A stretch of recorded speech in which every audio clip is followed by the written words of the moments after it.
Welcome to another edition of Inflection. I am Brian Berletic. Joining me as always is Angelo Giuliano. Hello, Angelo. How are you doing today? Hi, Brian. I'm great. We got a huge subject here today, NED. NED. Can you explain? Can you give us, some direction here? What is NED? NED. Okay, yep, this happens to us every single time. No worries, Angelo. When I heard yours, I had to close mine because it was going to do it next. So NED, National Endowment for Democracy.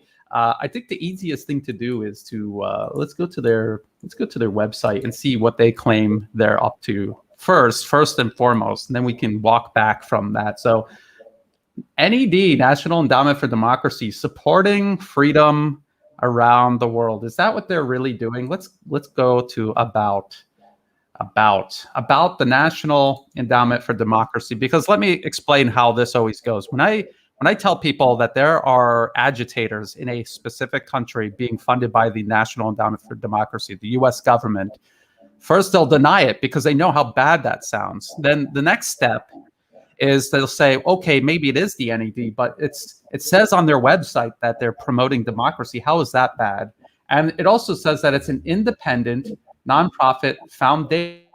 So it's independent. It's not part of the US government. But on the same About web page for the National Endowment for Democracy, it says it was created by the US government. It says it is funded by US Congress, and it's overseen by the US Congress and the Department of State. So how is that independent? It was created by the US government, it's overseen by the US government. How is it in any way independent of the US government? And if you go to their board of directors, they're all people being drawn in from the US government and from corporations. So right there is already highly problematic. And then after you show people this, they'll say, I don't care. I think the U.S. should take care of the whole world. And then they'll leave the debate because there's nothing you can say to that. They're receiving money from the U.S. government. The people on the board of directors are not involved in promoting democracy. It's all about regime change and promoting wars. And then there's no more debate after that. And they get frustrated and then they leave. So Angelo, what about from your point of view, what do you see? I mean, when you first heard of the NED, when did you first hear about it, and then how did you come to understand what it's actually doing? I started hearing about NED only 10 years ago, and actually I should have learned about it much earlier. We need to look at NED as just a rebranding of the CIA. Remember, it's very obvious. What the NED is doing openly is what the CIA used to do covertly. And you know how many crimes against humanity the CIA has done, and how many governments, democratically elected government, has been toppled. I want just to tell you just a quote, and this comes from, again, we're taking information that comes from the West, the US State Department and NED. In 1986, NED President Karl Gershman said that the NED was created because it would be terrible for democratic groups around the world to be seen as subsidized by the CIA. So those words are coming from Gershman, the president of NED. Now he's retired, but it's really important that, they had to rebrand it because it looked so bad. So now the question is, everyone that is actually around the world taking money from NED, you are actually working against your country's interest, and you're being a foreign agent. Yeah. Another thing is that it's really important, if you look at U.S. National security laws, if you are taking money from for foreign government, you need to announce yourself as being a foreign agent. The thing is that other countries, they need to get their act together by having national security laws that are much tougher, and they need to be aligned with the U.S. Why don't we have the same national security laws around the world to protect a country's sovereignty? Because again, it's not, you need to have sovereignty if you want to have a democracy. As simple as that. All really great points, Angelo. And that last point you made, democracy is a process of self-determination. So if everything about your movement in your country is being determined and is dependent on Washington, then you're not involved in democracy at all. You are a vector for foreign interference. Foreign interference involving yourself in another nation's political independence is a violation of the UN Charter, the most basic of all international law.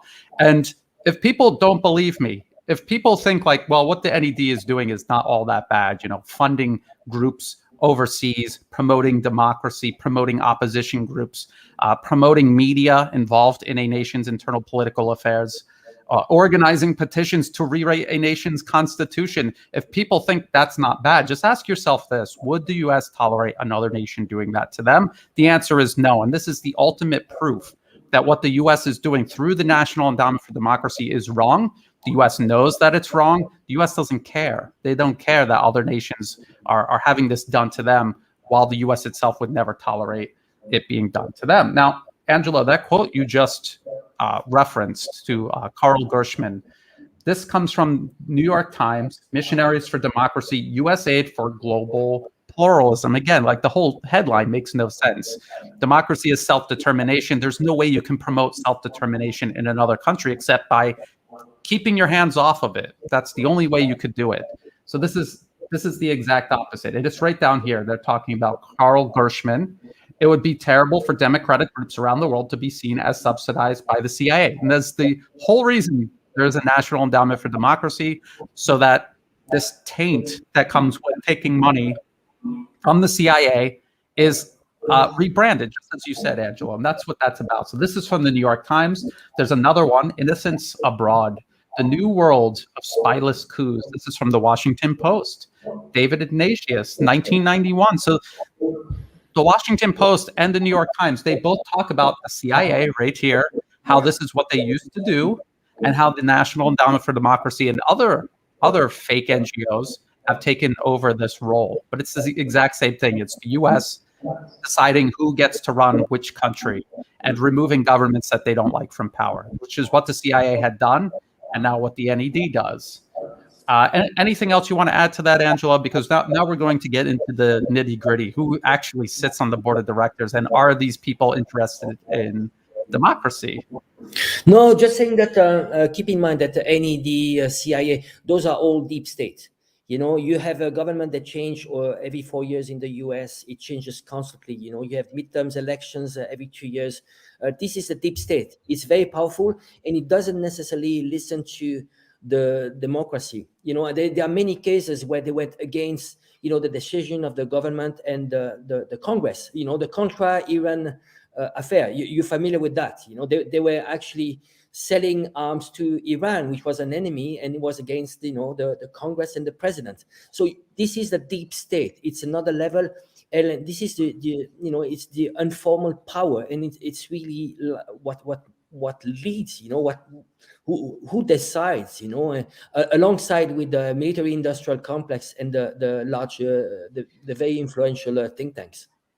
Yeah, and the think tanks, people don't realize this, but the think tanks is where the actual overall consensus comes from in the United States and in the West in general. It has nothing to do with the people. The people are consumers of what's going on inside the United States, what's going on in Washington. They are consumers. They are told how things are going to be done after it's already long been decided. But let's get into, well, let's do this first, because another thing people will say when you expose that they're taking money from the National Endowment for Democracy. Let's take a look at this. I don't know if anyone has seen this. This link will be in the video description below. Please watch this. It's hilarious, but it's also very revealing. This is a prankster. I think he's from, well, it's a team from Russia. And somehow they got into this National Endowment for Democracy video conference where Carl Gershman and everyone else, like the top of the top leadership of the NED, thought they were talking to the opposition in Belarus, but instead they were actually talking to these Russian pranksters.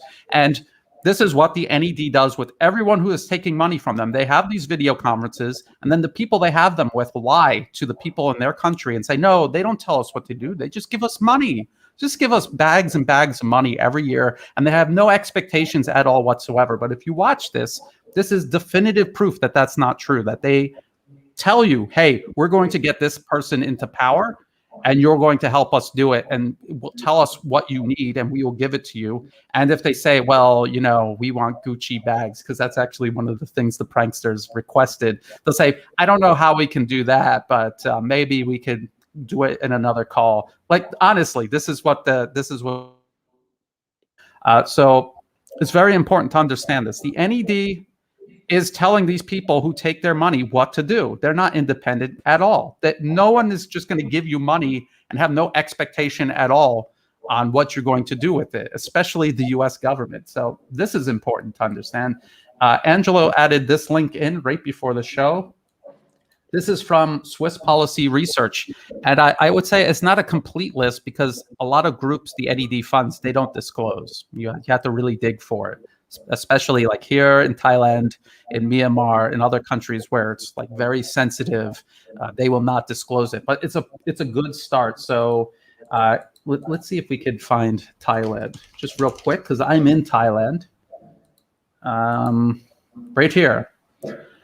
So I've talked about almost all of these, and there's some that are not listed, and some where it's like Union for Civil Liberty gets money from the NED, and then they give it out to a bunch of other groups like Thai Lawyers for Human Rights, which is literally leading the anti-government protests right now.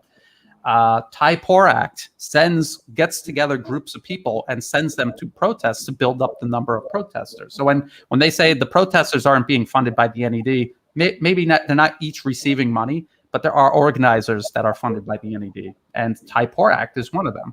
Isan Record, Angelo, you were just talking about this, run by this. It was created by two Americans. It was handed over to another white male American, and it's a Thai-based news platform funded by the U.S. government. It's utterly absurd. Angela, do you want to talk about David Struckfest a little bit, real quick? Well, basically, Rekfus is having an interview with Pravit, who's working with Kasod, which is a pro-US media, that is owned by a billionaire, Thanathorn. And so basically in the discussions, they talk about, NED, and it's just like playing stupid, it's just playing stupid. Oh, yes, I'm getting money from the NED, but it's nothing wrong, Again, this it's important just to remind people. It's not about exporting democracy, liberal democracy. There's nothing to do with that. You need to keep in mind that NED is actually toppling democratically elected government. Many examples like Ukraine, 2014 Maidan revolution. It was a democratically elected government.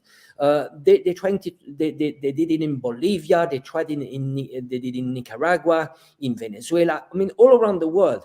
What they're trying to do is either they put a US puppet in place, or even if they don't manage, actually creating chaos, it's a victory for NED. If you can contain a country, and it's the wide. We need to look at the broader imperialistic objective. It's about containing the global South. Containing every country that actually could undermine US hegemony. So you see, it's either US puppet or creating chaos, but it has nothing to do with democracy. And sometimes, again, just people need to think for themselves. What is good? What is the democratic system they want to have? The democracy, liberal Western style democracy, it's a good fit for the West. So again, it goes against your UN chart that is saying that actually we should never meddle into others' countries' internal affairs. So it's extremely undemocratic. But the thing is that they hijack. See where they're good is that they have this ability, marketing ability, to hijack the names. Words like democracy. Once you hijack that, it's like a patent.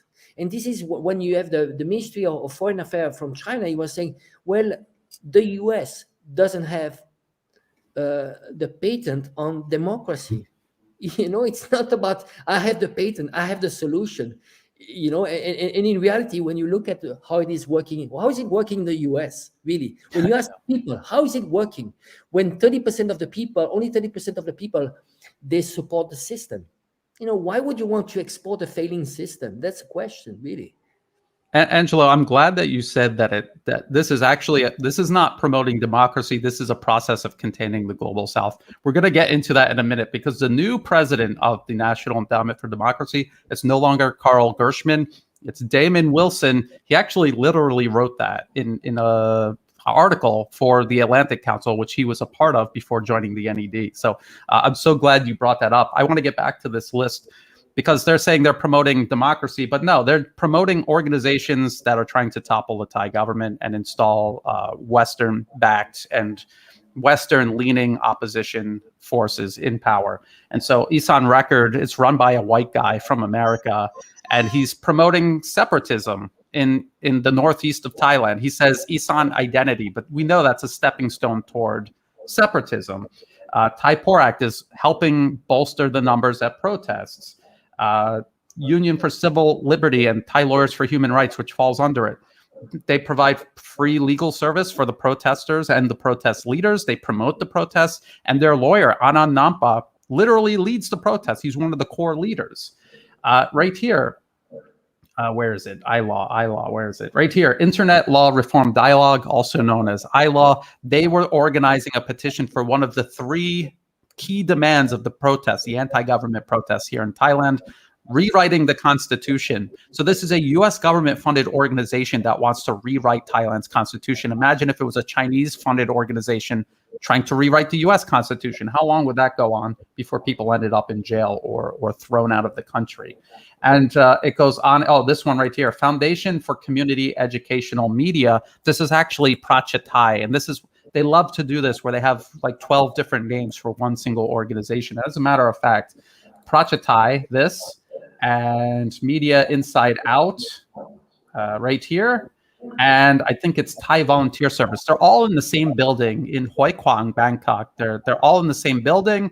I remember there was a writer for Prachatai who then joined Thanaton's political party, Future Forward. She was one of the founding members, and she was still going to Prachatai, writing articles for them, while also a founding member of this political party. So absolutely no ethics at all. There's a huge conflict of interest. How are you going to objectively cover politics in Thailand if you're a founding member of the opposition party? So it's just complete nonsense. And it's all possible because of the US government. Now, I do believe it was iLaw, and I will correct myself if I'm wrong in the comment section afterwards. But I was at a meeting, and I'm pretty sure the guy was from iLaw, and someone in the meeting said, because before I came out as Tony Cartolucci, I was in meetings with these people, and he said something like, because someone said, why do you take US government money through the NED? It wasn't even me who said that either, by the way. And he said, well, I have to take US government money because no one in Thailand supports what we're doing. This is like so obvious. Like, if people are not supporting you in your country, then what you're doing is not promoting democracy. You're imposing something foreign that someone from overseas is funding for you to impose on people. So obvious. Now, real quick, the NED has satellite organizations or subsidiaries. USAID is a big one that they do things in tandem with. We'll talk about that in another episode. There's also the Solidarity Center, which co-ops or creates fake labor unions. They're not real labor unions because they're being organized and funded by the people you're supposed to organize unions against. There's also the Center for International Private Enterprise. There's also the National Democratic Institute for International Affairs and the International Republican Institute. Remember Daniel Twinning bragging about how they overthrew the government in Malaysia, installed a puppet regime, and how the first thing they did was cancel infrastructure projects with China. We remember that video very clearly. So there's also Freedom House. Freedom House is also a subsidiary of the National Endowment for Democracy. They're the ones that come up with this bogus map every year about which countries are free in green and which ones are not. And when you see this map, it's like almost everyone is not free according to Freedom House. When you think everyone else is wrong, maybe you're the one that's wrong. Angelo, you got anything on Freedom House? Real quick, I just want to show that NED directly funds Freedom House. They're listed right here. Just not mine. I mean, just lately in Taiwan, you have 2 entities, IRI and NDI. They just opened an office in Taiwan. So it gives you, this is an advanced indicator of what Taiwan's democracy is going to be. I mean, it's been hijacked. There's been meddling in Taiwan for a long time. And now this is only the tip of the iceberg. So it's not only NED, but they're coming like in full force. They're expelling, they're shutting down like pro-China voices in Taiwan, and they're coming in with the huge propaganda apparatus from the US. So that's the hijacking of the democracy. And we've seen it all around. We've seen it in Ukraine. In Ukraine now, Ukraine has a deep history with Russia. Now you have all pro-Russian voices that are out.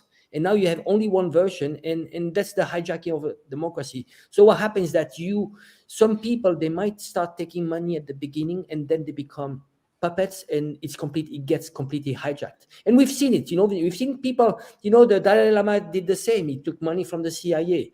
Aung San Suu Kyi in Burma, in Myanmar, did the same. She took money. The day you take money from them, it's over. It's over. You're not working for your country. You're working for the US. I think it's really important to point out that Aung San Suu Kyi and her opposition party, the National League for Democracy, it had a couple of different incarnations, and one of them was actually based for years outside of Washington, D.C. So it is literally a puppet regime. And when Aung San Suu Kyi was ousted in February of this year, she had white guys running around, running everything for her. That was who was actually running the government before the military stepped in. It's people can say whatever they want about Myanmar's military, but it is their obligation to intervene if the whole government has been hijacked by foreign interests, especially because Myanmar has this history of being a British colony. Now, look at this. This is what the Taiwan Foundation for Democracy, another subsidiary of the National Endowment for Democracy, or perhaps a franchise. And this is the kind of meetings they have with, the UK, the US. It's ridiculous. You have a bunch of white people running your country. That's what's going on. I mean, Taiwan says they're a country, but show me where their sovereignty starts, where Western interference ends, and where their sovereignty as a nation begins. I don't see it. Now, we showed Freedom House being funded by the NED, so people need to understand that it's not just the NED. There's many satellite organizations, and then there's private foundations like Open Society that works hand in hand. George Soros is not doing something separate on his own. He is working in tandem with the National Endowment for Democracy. There's others, Omidyar, Rockefeller, Ford Foundation. They fill in this role when the NED cannot afford to be caught associating with the opposition. Let's go to the board of directors. Now, this is where people say, okay, the NED is U.S. funding. Okay, I admit it is. But it's promoting freedom around the world. What's wrong with that? Well, look at the people who chair it, who direct it, who run it. This is Damon Wilson. Let's start with him first. Right here. Before joining the National Endowment for Democracy, he was at the Atlantic Council. Right here, it says it right here. All of these links will be in the video description below. And I had to use Wayback Machine because Atlantic Council is always moving the link around. It's very hard to find a list of people who fund the Atlantic Council. But let's look at who it is. The British government, right here. Facebook, Goldman Sachs, the Rockefeller Foundation. We were just talking about them. Airbus, which in addition to passenger airliners, they make military aircraft. Chevron, big oil. Google, big tech. JP Morgan, Raytheon, the U.S. State Department, the U.S. government fund. So it's all of these big special interests, the worst violators of human rights, the interests driving every single war. This is who funds Atlantic Council. This is what Damon Wilson was involved in. Angelo, you want to bring a BP? Let's see, who else? It just goes on and on and on. Again, the Open Society, we were just talking about Soros's Open Society. Okay, Taiwan Economic and Cultural Representative Office. Okay, so Angelo, you want to add in anything about the Atlantic Council, its funding, and what the implications are for Damon Wilson going from the Atlantic Council over to the NED as president? Well, it's important to look at who's got the informal power. We don't talk much about this, but you see behind it's all about the funding. You fund, you control. And I think the trend, which is an obvious trend, is that you have the elites. You have the elites like people like Bill Gates. Like funding. Is massive. The funding of Bill Gates in many NGOs. We talk about hundreds of millions every year. And now you have the special interest. The largest corporation and the largest banks, and those ones are becoming more and more visible. So that's the hand behind this. Sometimes we tend to say the US, but we need to look further, saying, well, who's got the informal power in the US? It's not about demonizing the US. It's about demonizing who's controlling really the US, because the US itself has a democracy problem because it's controlled by the special interest. And the special interests don't care about the nation states. The project of George Soros Foundation is to destroy nation states. And so having a world which is controlled by big corporation and the elites, a minority of elites, and the project is about containing the global south always, but only simplifying, saying the US.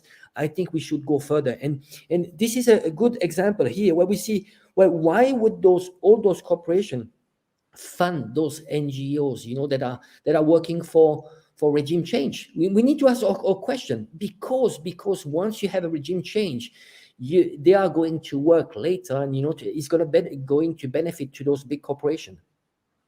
Okay, so I want to show you. So I want to show you how the now president of the National Endowment for Democracy, Damon Wilson. I want to go back to what you said earlier too, Angelo, about what the NED does and what the U.S. does in terms of foreign policy is suppress the global south. I'm going to show you where Damon Wilson says this himself, unambiguously. So this is November 11th, 2020, so not that long ago. An opportunity for transformational leadership by Damon Wilson. There he is. And he's complaining about how Western power is waning and how they need to get their act together. But what I like best is down here. This is how he sees the world. And this is all the Atlantic Council, the NED, the US State Department. This is all they're doing. This is it boiled down to its basics.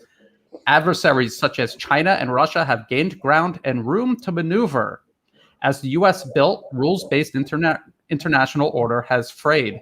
Allies in Europe and Asia have learned to hedge against a potentially unreliable or ambivalent United States. And this last sentence is key. And developing nations across Asia, Africa, and Latin America have become more capable and more confident in pursuing their interests. What is wrong with that? This is a problem that Damon Wilson, the Atlantic Council, the US government, and the corporations behind it. This is the problem that they see. Latin America, Africa, and Asia have become more capable and confident in pursuing their interests. Why? Because they're not supposed to pursue their interests. They're supposed to represent and serve US interests. And that's what the Atlantic Council, the NED, the US government, and its collective foreign policy, that's what it is. It's to force these regions of the planet to serve Washington and Wall Street. How dare they think they can pursue their own interests? How dare they? And this is deeply rooted racism and imperialism that has been practiced for generations in the West. And that's what the Atlantic Council and the NED represent today. And this same guy who wrote this, Damon Wilson, he is now president of the National Endowment for Democracy. So here in Thailand, when Prachatai, ILAW, David Struckfist, and Isan Record, this is what they're getting money to do, to stop Thailand from pursuing its own interests and to shape the country in a way to serve U.S. interests. Angelo, this is outrageous. Do you have anything to say about this that Damon Wilson wrote in the Atlantic Council just about a year ago? I think it's important just to follow maybe one of the key person behind the NED. He's in the council board. His name is Francis Fukuyama. After the fall of the Berlin Wall, the US became like, it was unipolar world. So basically no more USSR, was, there's no more Cold War, and the US was alone. Then you have this extremely influential person named Francis Fukuyama. He wrote a book called The End of History. What is the concept of the end of history is that, well, you know what, Western style democracy is going to be as good as it gets. It's and we are going to export that. The concept of Western style democracy is that it's according to the value behind this is that Westerners, they are willing to give up some tangible rights, which are human rights, like housing and so on, for intangible liberties, freedom of speech and so on. And you see, there's a huge clash when it comes to Western values and Asian and the global South. The global South, when you're starving, what does it give me? Can I eat my freedom of expression? No. Does it give me shelter, freedom of expression? No. It's easy for a Westerner living, who's living very well because of the oppression of the global South. We are rich because of the global South being poor, because we're extracting all the values from the global South. We've done everything the last 200 years to make sure that they don't get industrialized. And you see, the COP26 is the project behind this is how can we make sure that they are not going to be industrialized, and we don't want them to pollute while we have an accumulation of pollution for hundreds of years. Yeah. So you see, this is hypocrisy. So it's important to understand, especially Francis Fukuyama, what is the thinking, because he's one of the most influential intellectuals behind the NED. Yeah, I just real quick, I just want to reiterate the current president of the National Endowment for Democracy thinks Asia, Africa, and Latin America should not be able to pursue their own interests. This is a problem that he has identified in this article that he wrote for the Atlantic Council, and now he's over at the NED as the president. He's right here. He's the president and CEO of the National Endowment for Democracy. So what we're doing is we're going through the board of directors and we're looking at each one of these. So the very president of the NED is already has nothing to do with promoting democracy. He is using the concept of promoting democracy as camouflage to suppress what you say is the global South, Africa, Asia, Latin America. This is what he's doing. This is his mission in life. This is all he has ever talked about. Now he's doing it at the NED. Let's go to, let's see. Elliott Abrams. Elliott Abrams is on the board of directors of the National Endowment for Democracy. If someone came to me and said, we have this awesome organization promoting democracy and freedom around the world, and I say, who's on it? And they say, Elliott Abrams, count me out. I will not be on the same board of directors with someone like this. Why? Elliott Abrams, his bio here on the NED is quite sanitized. Let's go to this Guardian article. And remember, we're going to use all Western sources when we talk about this. We're not going to use Russian or Chinese state media. This is the Guardian from the UK. U.S. diplomat convicted over Iran-Contra appointed special envoy for Venezuela. And also at the same time, he was involved in overthrowing the government of Iran at that same time that he was appointed as envoy for Venezuela. Elliott Abrams, who was linked to a failed coup against Chavez, to join Pompeo to urge Security Council to recognize Guaido as head. And Guaido is just this, Juan Guaido is this guy who the U.S. just unilaterally picked out of nowhere and said he was president of Venezuela. He didn't win an election. And he would literally walk around Caracas with a podium, put it down, give a speech, and then run away before the police showed up. It was like a cartoon, but it was for real. And the sanctions that the U.S. are placing on Venezuela to crush their will to resist this and to accept Juan Guaido as their president are real. Angelo, can you speak to this? What Elliott Abrams was involved in doing in Venezuela? What impact is this having on the ordinary person in Venezuela? Well, you need to keep in mind that as earlier as 2 years ago, there was an attempt of invasion of Venezuela. Remember, there were Marines that were caught by the militia. Keeping in mind that there's 2 or 3 million people in Venezuela that act as a militia. It's a parallel force that helps the militaries. So here the militia were fishermen. They caught the Marines. And basically the strategy was just, take the beach first. Once you take the beach, you take the village. So probably 100 of Marines came in, and actually they escaped. They escaped because Venezuela is ready. Now you have this person. He was active in the Iran-Contra, affair. This is terrible what the Contra did in Nicaragua. There was a Sandinista, very, very popular government. that actually recently won again the election, and they've been trying for decades to topple the government there. So here the Iran-Contra affair was basically the US was selling arms to Iran, and the profit of selling arms was going to the Contra. So imagine, I mean, two things that were illegals. So, and those things were done by the CIA, and they were going against the president's order and the Congress order. So it's extremely illegal, and gives you an idea of what is the deep state. It's extremely undemocratic, and we need to differentiate what is formal power, which is the Congress, the Senate, and the president, and informal power, and that's the deep state. And it's extremely anti-democratic. So again, Elliott Abrams, he's on the board of directors of the NED. He was involved in all of that, but it gets actually even worse than that. So he is a convicted criminal. He's literally a criminal, and he's sitting on the NED's board of directors. And people will say, well, he got a presidential pardon. That just means you're out of trouble for doing your crime. It doesn't mean you didn't do it. So The Guardian also says, now read this, Abrams is widely remembered in Central America, but particularly from his time in the Reagan administration, when he tried to whitewash a massacre of 1,000 men, women, and children by U.S.-funded death squads in El Salvador when he was Assistant Secretary of State for Human Rights. And when they talk about El Salvadorian death squads, just think of anything that you saw ISIS doing, and it's about around the same level of just horrendous unmitigated violence, just the worst crimes that you could imagine, being the worst things imaginable done to another human being. This is what these US-sponsored death squads were doing in El Salvador, and this is what Elliott Abrams was overseeing. So this is who you're taking money from. If you're taking NED money, we said in the title why it's wrong to take money from the NED, because the people sitting on the board of directors are guilty of the worst crimes against humanity in modern times. Elliott Abrams is a war criminal. He should be in jail for the rest of his life for the things that he did in El Salvador alone, what he was involved in and trying to whitewash, that alone. And this is who you're taking money from. So if you're a Prachatai here in Thailand or ILAW, this is who you're taking money from. David Struckfist, this is who you're taking money from. People like Elliott Abrams. Do you have any information or extra things you want to add about the death squads in South and Central America that people like Elliott Abrams were involved in?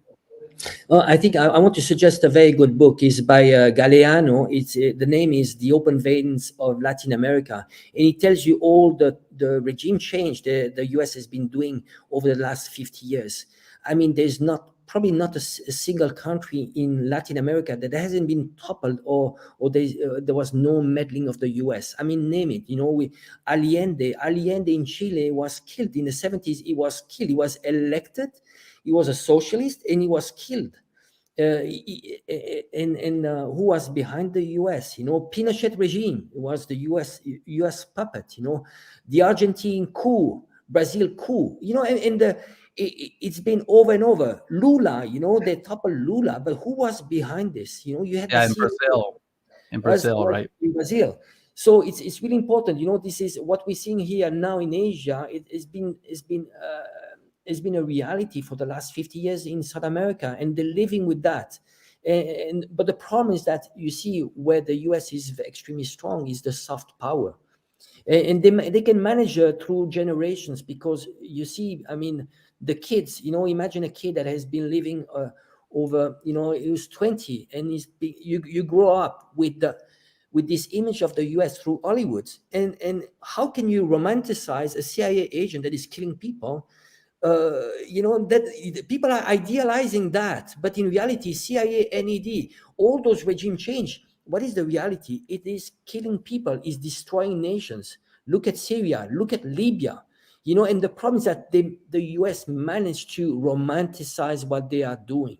You know, just because this is the whole thing about manufacturing consent. You know, you repeat over and over, we are good, we are, you know, and you appropriate yourself the words. You know, semantic is important. You know, when you keep on saying freedom, human right, and so on, but on the other side, you are legalizing torture, because the US is one of the very few countries in the world that you can do waterboarding. You know, it's official. You know, you can do that, but it's the country that is saying, well, we want to export democracy and we want other countries to have human rights.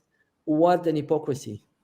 Yeah, and Hollywood is doing on a much wider scale what the NED did with Elliott Abrams's bio here, where they totally leave out that he's a criminal. He is most certainly guilty of war crimes, although there's no chance of justice ever being served against someone like Elliott Abrams because of the impunity, the way the U.S. operates outside the rule of law. And without the rule of law, there is no democracy. So if you exist outside the rule of law, there's no way you're promoting democracy, because that is a prerequisite. Now, that's Elliott Abrams. So we have Damon Wilson saying, how dare the rest of the world pursue their own interests? They're to serve our interests. And now here's Elliott Abrams, who oversaw death squads murdering men, women, and children, a convicted criminal, and who has openly tried to overthrow sovereign countries, Venezuela and Iran, just being the two most recent. Let's see who else there is. There's Scott Carpenter. And Scott Carpenter, even in his official bio for the National Endowment for Democracy, let's see, where is it? Let's see, where is it? Right here. His other roles in government include Director of Governance for the Coalition Provisional Authority in Iraq from April 2003 to July 2004. What are they talking about? They're talking about when the U.S. lied about WMDs, invaded Iraq, killed tens of thousands of people, including thousands of their own soldiers. They wiped out the entire Iraqi government. They either killed everyone, arrested everyone, or drove them into exile. And then they had no government. So they just had a bunch of white guys, this provisional government, running around Iraq, running it until they could handpick a proxy regime to run it in their place with Iraqi faces, but still pursuing U.S. interests. So this is what Scott Carpenter was doing. So that, again, another National Endowment for Democracy board member who was directly involved in an illegal war, a war of aggression based on deliberate lies, and directly involved in the occupation of another sovereign country. This is the guy who's promoting democracy. This is who people like Prachatai, Ilaw, David Struckfist, this is who they're taking money from. And it's like there's NED-funded organizations in every country. I'm picking on Thailand because I'm based here. And this is what I'm. Do you have anything else to say about Scott Carpenter before we move? You talked about Francis Fukuyama. We're gonna get into him in a little more detail. Do you know anything else about Scott Carpenter or anything to say about? There are quite a few war criminals there. You know, if you dig a little bit, you know, about their positions, what they've done. You know, they were criminals. Just want to add a few things. I mean, just think about, you know, like they wanted to have a democracy in Iraq. How did it go in Iraq? You know, now they have a democracy, and there was a majority in the Congress, the Iraqi Congress, saying, well, we want the Americans to leave Iraq. You know, so how is it going with democracy? You know, you wanted elections in Palestine. The Hamas won. Now, you know, recently, I mean, these days, the UK is actually rebranding the Hamas as a terrorist organization, you know. So if it goes against your own interest, then no, we don't want democracy. You know, you need to be coherent. You know, if you impose a democracy and it goes against your interest, and then you don't want the result, it's just pure hypocrisy. Yeah, it's imperialism dressed up as promoting democracy. It's very clear. And again, if this was actually promoting democracy, how come everyone on the board of directors are all involved in regime change and meddling and war crimes? Why wouldn't they all be people who are versed in promoting democracy, whatever that even means? Because again, democracy is a process of self-determination. So there's no way you could have a foreign organization promoting self-determination in your own country. It's a contradiction. It's a paradox. Now let's move on to Francis Fukuyama. This guy, in addition to what you were saying, Angelo, I just want to point this out. There's this school of political science in Yangon in Myanmar, and it is completely funded by the National Endowment for Democracy. It is run by Zin Mar Ang, who has her own official webpage on the National Endowment for Democracy's website. This is her, Zin Mar Ang. And they even talk about the School of Political Science right here. And so Francis Fukuyama was one of the guys who came to talk at this school that the NED is funding in Myanmar. And what is the purpose of this school? Is to churn out people who will vote the way the U.S. wants them to vote during elections. So again, the complete hijacking of democracy, not the promotion of democracy. And who is Zin Mar-ang? Why is this so important? Why am I talking about this and Francis Fukuyama talking at her school? Because she is the current Minister of Foreign Affairs of the so-called National Unity Government. This is their official website. And if you scroll down, there she is, Zin Mar-ang, Ministry of Foreign Affairs. And if you click on this and you take some time to let it load, they'll even mention that she was an NED fellow. I mean, it's just, what were you saying, Angelo? If you had no sovereignty, you had no democracy. Zin Mar-ang is a puppet of the U.S. government. She is a creation of the U.S. government. She would not be a politician in Myanmar if it was not for the U.S. government building her up, building up her school, funding the opposition party that she is a member of, the National League for Democracy, and now the National Unity Government, which is a fake parallel government that no one recognizes. There would be no NUG without the U.S. constantly backing it. The only prospect they have of being recognized is through a process led by the U.S. State Department. And the U.S. State Department talks with her on a daily basis, in Mar-ang, on a regular basis, not a daily basis, regular basis. If you follow the Deputy Secretary of State, she will post on Twitter pictures of her video conferencing with Zin Mar-ang. Angelo, anything you want to add about Francis Fukuyama?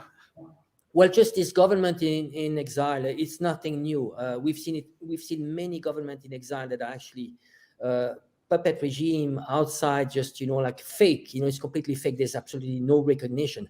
We saw Balochistan, movement, in exile in the UK.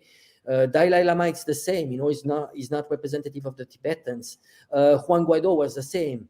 And actually, NUG, when it comes to Myanmar, it's actually, they reinstated the government in exile they had in the 80s. So you have a government in exile that is run from Washington. And they want that government in exile to be representative of the interest of Myanmar people. It's just ridiculous, And I think it's, again, it's important for us just to explain to people in the region, there's a lag time. It's not obvious. 20 years ago, it would be very difficult. When they created NED, it would be very difficult to really see what was behind this. And now, probably because of internet, the information is flowing more. Now we have the tools now to expose what is really behind this. And it's pure destruction.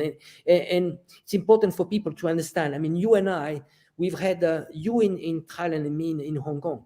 We had first-hand experience of what it is. Yes. People, for a lot of people, it's intangible when they see those regime change. You're like, oh, well, people are fighting and so on. No. It's really important that those are evil movements. It's extremely evil. And what is behind this is destruction, and it's extremely mature. It's like zombies. I call them zombies. They call slogans. And they carry like Western flags. When you go to those protests, if you were to go in 2019 in Hong Kong, you had British flags, American flags, and they were working against their own interest. And it's extremely shameful. What I'm saying is that the global South, Thailand and Chinese people, well, you can decide for your own fate. We need to break the cycle of humiliation. Because if you want to be human, if you really believe in democracy, well, democracy happens at the level of the UN, and it happens within the country without meddling. That's the real democracy. People should decide for their own fate. Why would you accept money from NED? And I think it's important to keep on repeating over and over. Whoever is taking NED money, well, you are a foreign agent. You are actually a CIA agent, and you are working against your country's interest. Full stop. Absolutely. And Zin Mar-ang, the reason I want to point this out in her connection with Francis Fukuyama, I'm hosting a board of director member of the NED at her school, which is funded by the NED. At first, it's just a ridiculous, cartoonish conflict of interest. And number two, this is what they mean by promoting democracy. installing an opposition that they built up into power. That's not promoting democracy. Democracy is where people are deciding for themselves. It would be difficult, if not impossible, for a country to actually somehow help promote that in another country. But I'm pointing out that that is clearly not what the NED is doing. They're not objectively building up the capacity for Myanmar to decide its own fate, which, again, it's paradoxical at face value, but that's clearly not what they're doing. Zin Mar Aung was part of the opposition, and the NED was building her and her party up to get them into power, and that's all they were doing. So this is regime change. This is not promoting democracy at all. It's completely separate. They're just saying that as camouflage. So that's Francis Fukuyama right here, and that was an example of him directly involved in meddling in Myanmar's internal political affairs. And again, the U.S. would never tolerate someone from another country doing this to them in the U.S. It would never be allowed. Who's next? Anne Applebaum. And I picked her. I mean, we could do this for every single board of director member, but I picked her because of the immense conflict of interest here. She was at the Washington Post. She was on the board of directors of the National Endowment for Democracy, and she's also an advisor of NED-funded fronts. So here they talk about her being at the Washington Post. Here's the gray zone talking about Coda Story. Coda Story is funded by the NED. They've lied about being funded by the NED, but it's ridiculous because even on the NED's own website, they talk about Coda Story and how they fund it. It's just ridiculous. And here, NED grantees win European Press Prize. If you use Wayback Machine, you will find this Coda Story. It's right there. And she was on the board of advisors of Coda Story. She's right there. So do you see how this is a huge conflict of interest? Do you see why the Washington Post will lie about regime change in, say, someplace like Thailand? It's because the people at the Washington Post are also literally the same people at the National Endowment for Democracy funding regime change and benefiting from it. This is a huge conflict of interest. So again, no ethics at all. And this is who people are taking money from when they take NED money. Angela, you have anything else to say about Anne Applebaum? You mean she's notorious for spreading regime change propaganda? Notorious. Yeah, just Coda Story. Can you just confirm? They were actually making up stories about pro-China, pro-Russia influencers. Like content creators. That supposedly they were paid by foreign powers, Russia or China. Is it what was Coda Story about, right? Yeah, that's what they were doing. They would do like whole interviews. They would interview you for like 2 hours, and then they would like put one sentence. Yeah, he's funded by Beijing. So things like that, very childish, crass propaganda, and funded by the NED. The Atlantic Council does the exact same thing. They've got Bellingcat and like all of these splinter organizations that they just fund to accuse people of being Russian or Chinese agents. When in reality, I mean, like, what do we do? What would the Chinese or Russian government be paying me to do? To read the NED's official website to people? It makes no sense. But that's what they do because they're trying to undermine people's credibility so that they can continue on dictating to the rest of the world. Again, promoting democracy or dictating to the rest of the world. Very, very clear what they're trying to do. Who else is there? They don't have much to say about Victoria Nuland. They just got her face there and her name. She was an ambassador. She was affiliated with the NED. So we remember this. Leaked audio reveals embarrassing U.S. exchange on Ukraine European Union. This was all about the 2013-2014 U.S.-backed regime change in Ukraine. They overthrew an elected government. There was no election that put those people into power. They violently overthrew the government. The U.S. was directly involved. They had U.S. senators. They had Victoria Nuland in Kiev on stage with the protesters, openly supporting them. And then I still have people to this day saying the U.S. didn't support them. That didn't happen. Well, we have these videos. The links are in the video description below. You can watch them. We're not going to play them now.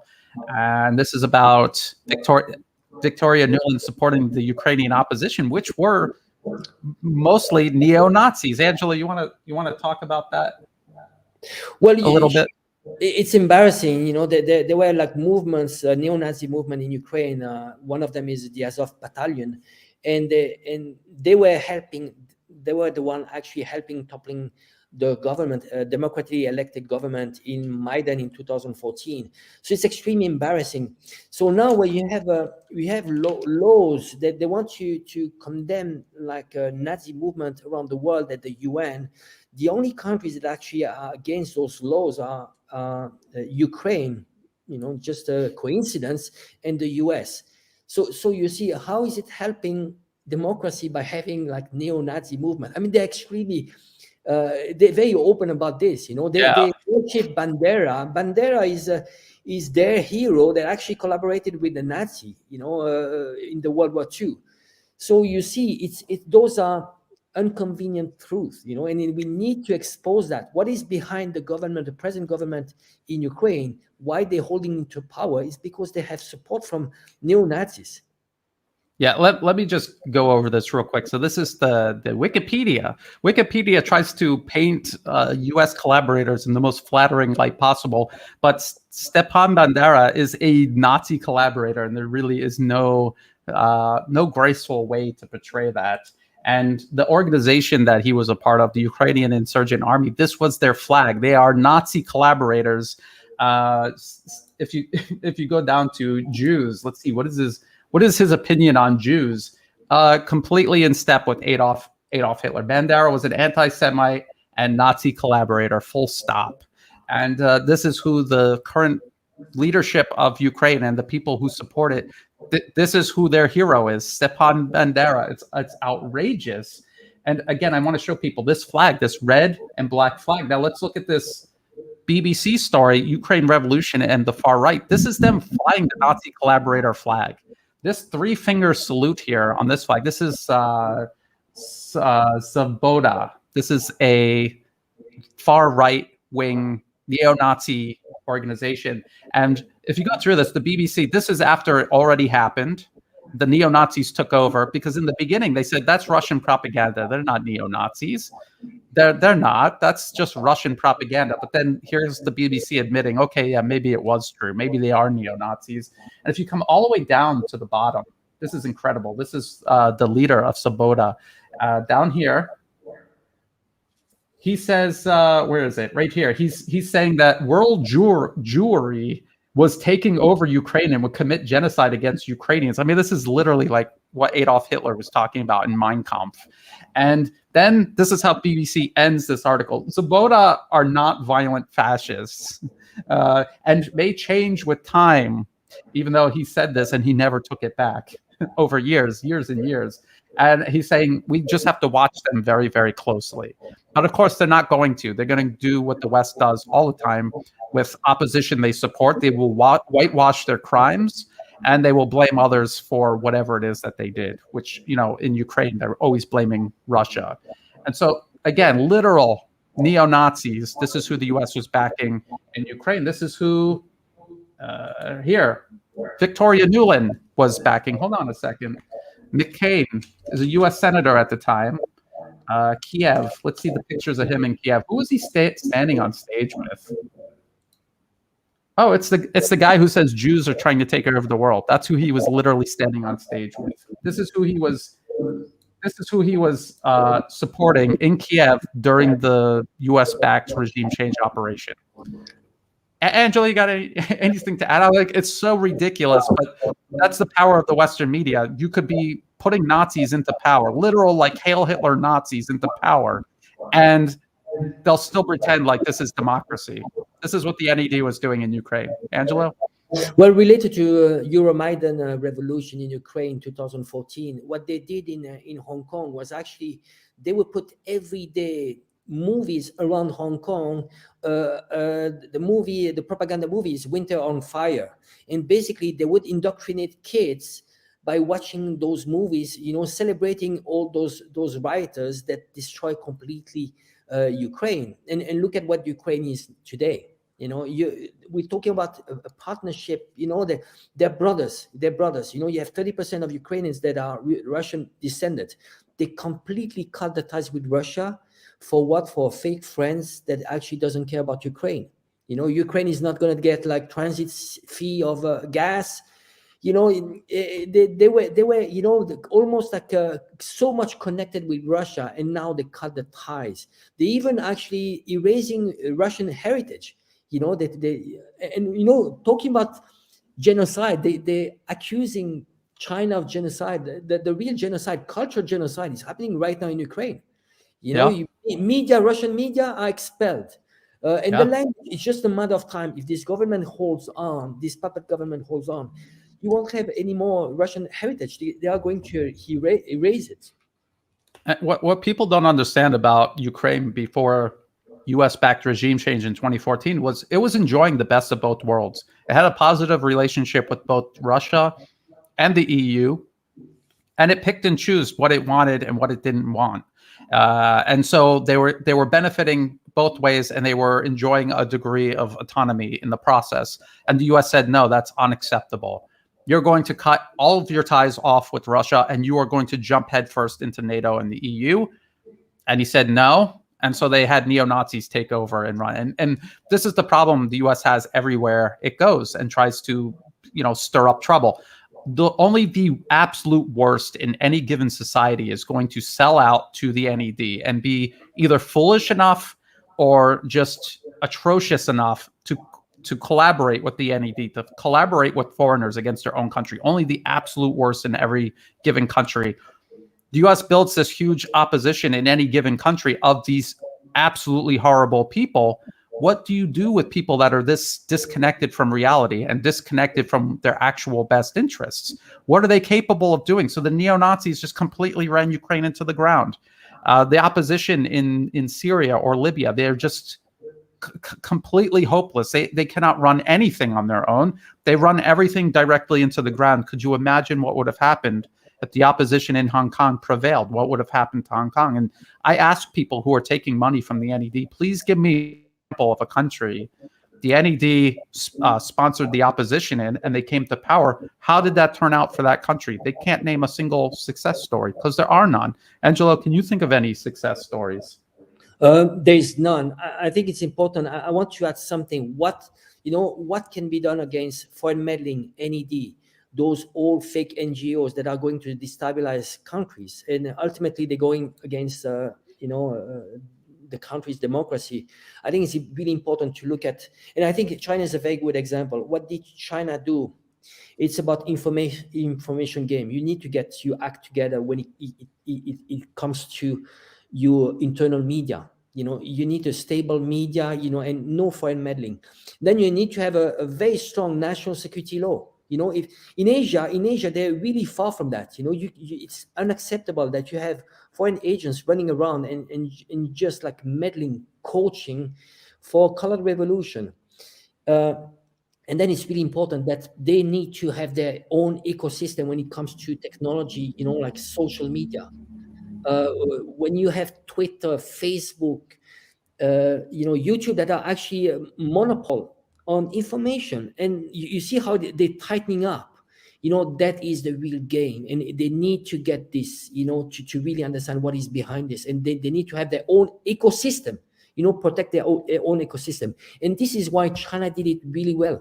I think that China learned extremely well since 1989. You see, Tiananmen Square protest, it was US backed, and was the first, it was an attempt to topple the government back then, and they managed extremely well just to be powerful and to protect their own sovereignty, and so many countries need to get those foundation, and foundation is strong national security law. Yes, I agree absolutely. This is really important. There's actually more people on the board of directors that we were going to go through, but we're a little over time. I still want to do questions and answers, but I think this is a good to close our presentation here. What to do about the National Endowment for Democracy? And you're absolutely right. You see a lot of the U.S.-backed Thai protesters saying we need to follow the Hong Kong model to overthrow the Thai government.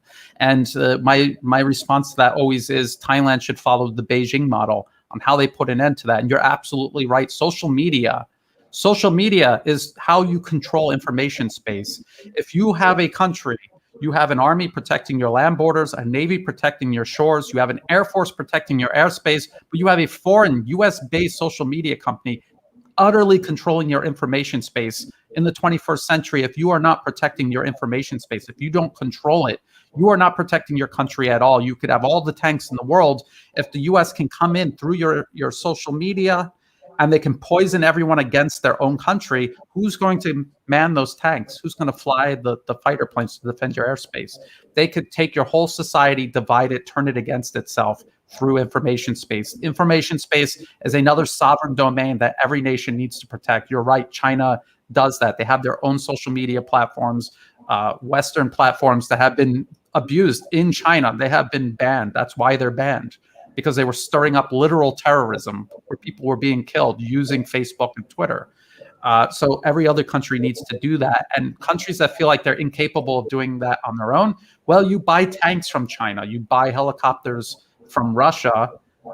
Why not buy a platform from one of these countries that successfully defend their information space? Import that just like you import other means of defending your sovereign domains. Really good point, Angelo. And I just wanted to say it again. That's how important I think it is. Let's see. So yeah, the national security law. I mean, transparency. We were talking before the show how all of these NED-funded organizations say in Russia before they pass their NGO law, or here in Thailand, because there's an NGO law coming, they're kicking and screaming. When you look at the NGO law, it's, hey, just post who funds you on your website so people know. You know, like Project Thai does not post who funds them in Thai, only in English, and only in 2011, one time, because I pressured them to do it. People don't know that they're getting funded by the US government. Why are you so against transparency? Because you have something to hide. You know it's wrong. So absolutely, national security, control your information space. Let's do anything else, Angelo? No, I think maybe we can look at the question. If there's any questions, maybe we can answer. Okay. Just look there. So Ray BC asked a question that's kind of scrolled up a little bit. He said, you know, there's always this argument that the country is a horrible dictatorship and the opposition has no way of fighting back. They need the NED to come in and help them. What do you say to people that make that argument? And the answer is just like what we just did today. You show that the people guilty of the worst crimes against humanity in the 21st century are sitting on the board of directors of the NED. They're not interested in helping you. They're interested in taking whatever problem that you have in your country and compounding it by a factor of 10 at least. They are going to gut and destroy your country. This is what they have done over and over again.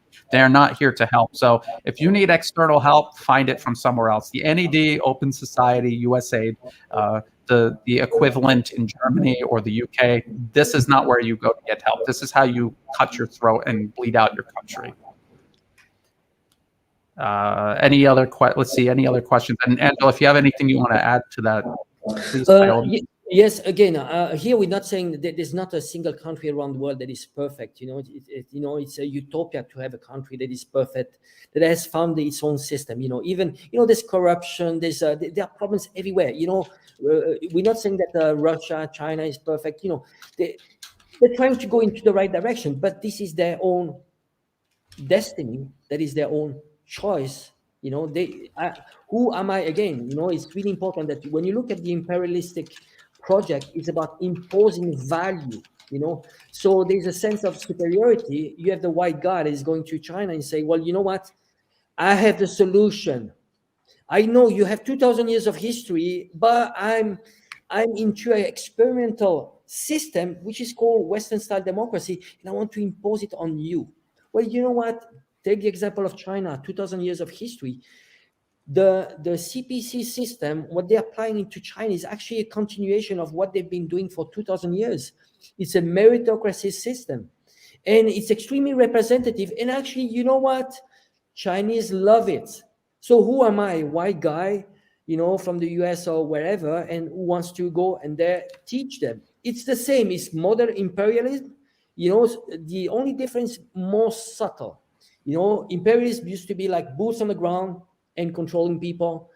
Now it's more subtle. You know, it's social media, it's influencing people, it's turning people against each other, creating chaos. You know, ultimately, we are for democracy. We are for whatever the people want as a system. But it needs to be from their own initiative. Absolutely. I'll give you an example. Taiwan, this movement for Taiwan independence. The question is this idea coming from Taiwanese, or is this an idea that is pushed into Taiwanese? That is a question. So you see, when you control the information, then you control the mind of people. Yeah. I put on the screen, as you were saying, that the Taiwan Foundation for Democracy, again, it is an appendage of the National Endowment for Democracy. It represents U.S. interests in Taiwan, and it's through the Taiwan Foundation for Democracy and other affiliated organizations and political parties that this otherwise completely absurd notion of Taiwan independence comes from. Because as we show every single time, and I have this conversation with people who think they're pro-independence, the economy, look at where Taiwan, all of their exports go to mainland. Overwhelming majority, its economy is not set up like an independent country. It is set up like a province of China, because it is a province of China. And this is not in their best interest to declare independence. China, the mainland, would not have to invade Taiwan. All they have to do is stop taking the exports from Taiwan. The whole economy will collapse. And there is no one who can pick up the slack there, not in any reasonable way or time frame.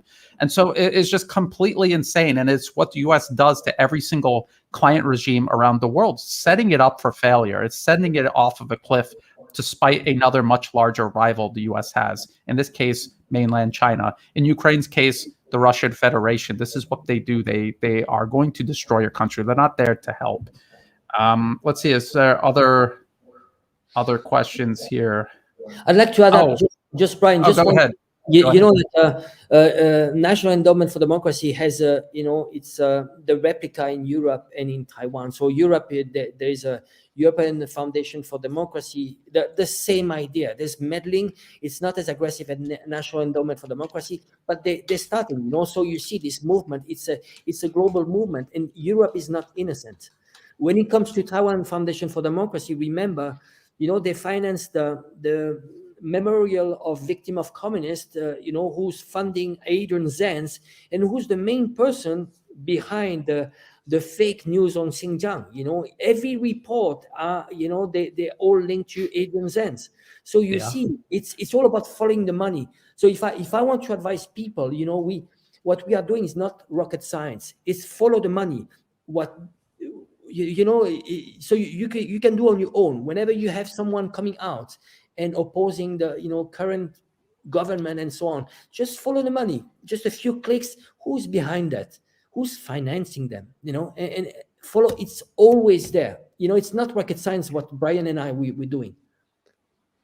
Yeah, I want to build on something you also just said. The idea that the West sets the standards on human rights and democracy and self-determination, this is just at face value. It's so racist. It's the notion that white people know best for everyone else on Earth. It is so insulting to everyone else on Earth. It's also insulting to people in the West, because even from one Western country to another, they may superficially all look the same, but they're not. They have their own unique way, tradition and culture, and they don't want necessarily what's going on in, say, the US or another country in Europe, for example. Everyone has a right to define their system their own way based on their own sensitivities and cultural and historical conditions. There is no one size fits all. The West does not get to decide for everyone else. And it's so contradictory toward the notion of democracy that there is one standard that should be forced on everyone else. That's not democracy. That's not deciding for yourself. That is a dictatorship, a global dictatorship. That is what imperialism is. And imperialism is apex injustice. There's no form of injustice greater than imperialism, because it's global in scale. Nothing could be possibly bigger than that. So I think that's a really good point you brought up there, Angelo. The notion that the West sets the standard is ridiculous, including the notion of how the US determines free speech, and that's something that every other country should follow. No, it's not. No, it isn't. As a matter of fact, I think speaking as an American, America's current definition of free speech is extremely flawed. It allows for people to just abuse each other. What right do you have to abuse other people? Under U.S. free speech laws, you're allowed to just completely abuse other people. In school, for example, bullying. I mean, when you insult or mock someone, this is abuse. It's bullying, and the components of bullying. People kill themselves over that. That's not innocent. You don't have a right to abuse other people. So the U.S. will dictate to Thailand and say, no, bullying and mockery and insulting, that's all free speech. Says who? Says white people on the other side of the world. Let Thai people figure out what they want to consider free speech and what isn't. And Angelo, you know this. You're in Europe.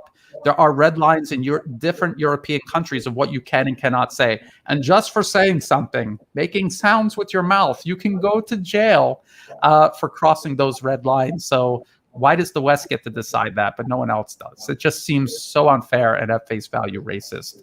Let me try to see if there's another question here. Do you see any?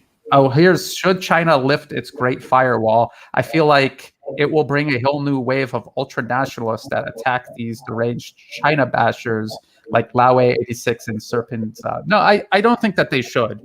The Great Firewall in China is China protecting its information space. It's just like, should China ground all of its warplanes and not defend its airspace? No, that should definitely stay up. People like Matthew Tai and Winston Searle, they're loud, they're obnoxious.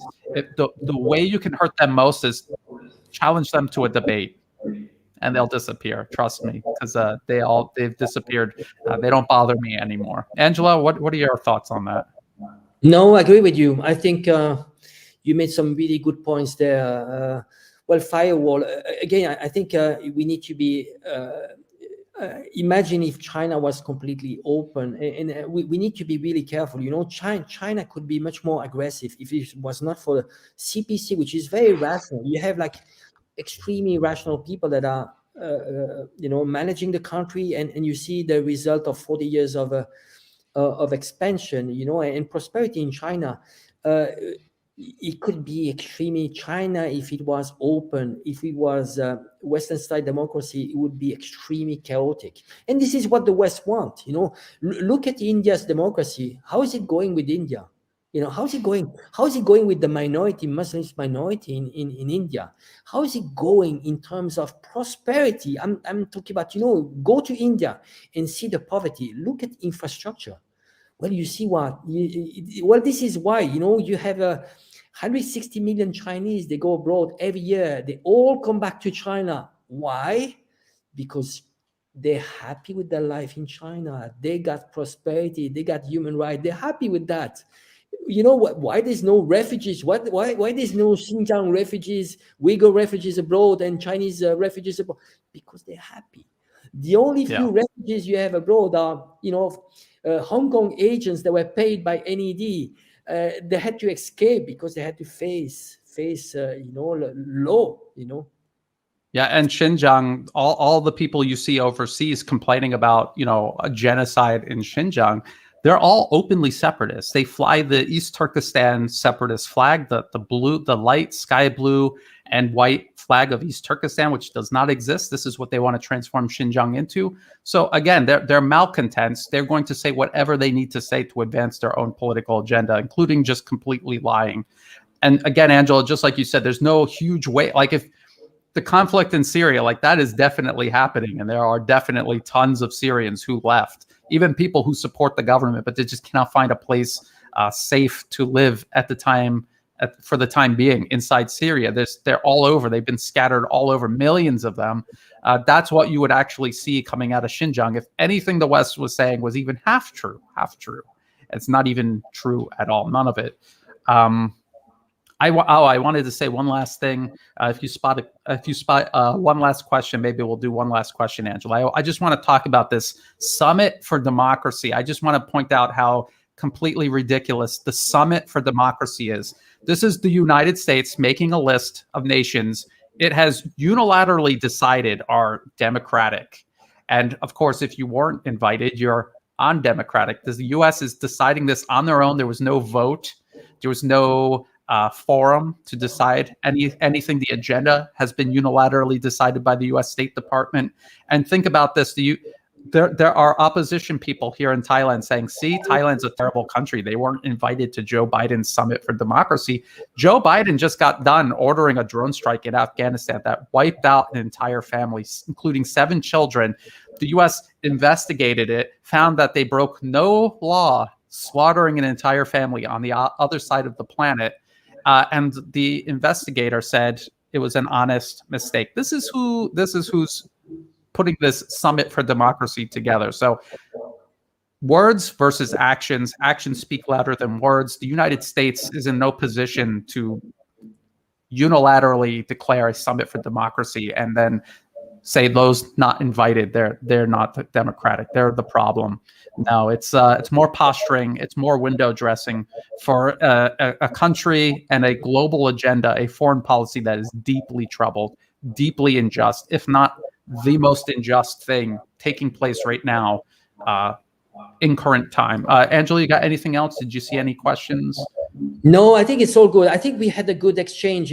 Again, it's really important if I can tell people, just stay informed, question things, look at the funding. It's really important. It's not white and black. There's a project here. The project is we are entering into Cold War. There's a potential hot war. It's important to just, to question that all the demonization and what the Western media want to portray. They want, what they're doing is what Noam Chomsky called manufacturing consent. This is the stage before war, potential war, and we need to condemn, to go against that, because nobody's going to win there. And it's the average citizen is going to lose. Who's going to win is maybe the elites. Those are the elites, but those elites are not going to send their kids to war. We are going to be the ones suffering. I mean, why repeating things? We're repeating the same mistake. And important people need to learn about history. Really look into facts. If you learn about World War I, and World War II, maybe you don't want to repeat the same mistakes. Absolutely. And just because people probably don't believe me that the U.S. said it was an honest mistake, this is from the BBC, who would try in any way possible to paint the U.S. in the most flattering light possible. Deadly U.S. drone strike in Kabul did not break law, Pentagon says. And down here's the U.S. Air Force Inspector Lieutenant General. It was an honest mistake. Oops, we just killed a whole family. And by the way, let me explain about U.S. drone warfare. Daniel Hale is rotting in jail right now because years ago, like over 10 years ago, I think it was, he exposed how U.S. drone warfare, 90% or more of the people killed are innocent civilians because it's an ineffective way to mass murder people. And so the U.S. knew about this. They did nothing about it. All they did was throw the whistleblower in jail who revealed this information. And as you can see, they continued doing it up to present day, where they're wiping out entire families. And then the audacity to say it was an honest mistake when they know that drone warfare is this inaccurate and this likely to cause collateral damage, murdering innocent people, basically. It's just outrageous. It's sickening. This is why we do this on a weekly basis. This is why we take time out of our lives to present this to the public. Angelo, I want to thank you very much for joining me again. Everyone who showed up for the live show, thank you so much. I appreciate it. I do read through the comments as we're doing the show. I really appreciate the constructive feedback. Check out the video description for all the links and for ways you can follow Angelo on social media. And until next week, bye for now.